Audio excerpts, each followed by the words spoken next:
certified strength and conditioning specialist, and here today to talk about form and technique for our single arm row, baby. So if you're ready, I'm ready. Let's go. All right, so form and technique for this single arm row today. We're gonna cover some basic anatomy, right setups, and ways that you can do this in your home as well. Not only is the single arm row absolutely wonderful for upper body strengthening for working your back and also your lat, but it's also fantastic at breaking it down into a unilateral movement. Lots of times when we work constantly on two arm rows or your lat pull downs, you're working both sides, but you'll find that one side's weaker or one side's stronger than the other. So this single arm row is a great way to work on balancing out our strength for that muscle symmetry for the posterior of our back. The single arm row is also a fantastic functional strengthening motion to help us throughout the decades of our lives, because we're constantly pulling open doors, pulling up to reach something up from the floor, pulling people towards us, pulling ourselves up eventually whenever we need assistance. So it's a wonderful way to train functionally to be strong throughout your life.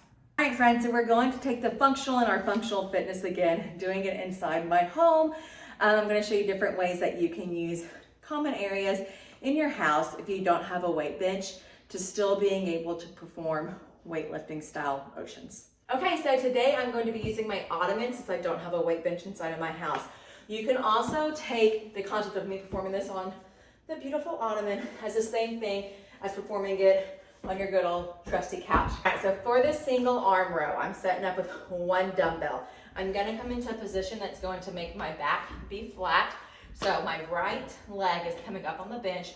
My right arm is going to be on the bench, which means my left leg is on the ground and I'm going to be working the left side of my body unilaterally, all right? As we set up for this, remember, everything is a very active pose.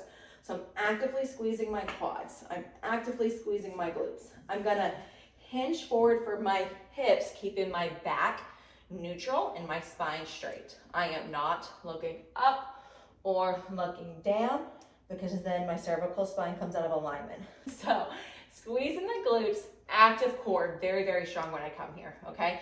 I'm going to hinge back through my hips to pick up my weight so that I'm not putting strain on my lumbar spine. Lift up, make sure I'm in this great alignment again so I'm not flimsy through the stabilizing arm. It's engaged, that triceps engaged. Shoulders pulled down away from the ear. This would be my back, not engaged, right? So glute engages, core pulls up for that straight neutral spine. And then I'm going to keep my elbow to my side, shoulder down away from my ear, and pretend like my shoulder blade is coming in, squeezing or kissing that other side, and back down. All right, so nice and strong. You want to kind of pretend like you are driving that elbow back to your back pocket, really squeezing that arm into your side and back down. The other big part of this is I don't want you throwing this weight up and rotating, right? Nice and easy, hold for a count. Nice and slow back down. As you notice, I keep the shoulder engaged and I'm not gonna let it drop, okay? So active engagement to that shoulder the whole time as we row up and row down. Now we did talk about staying neutral through your spine and not overly rotating in that single arm row. I want to put emphasis on that because this exercise is labeled a single arm row.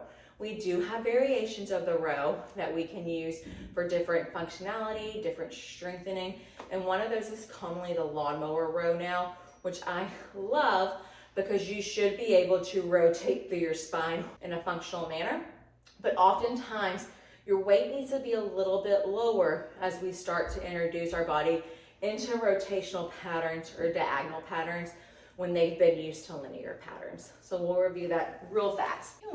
But this time as I row, I'm gonna kind of rotate and open up my chest and come back down, all right? So we call this a lawnmower row.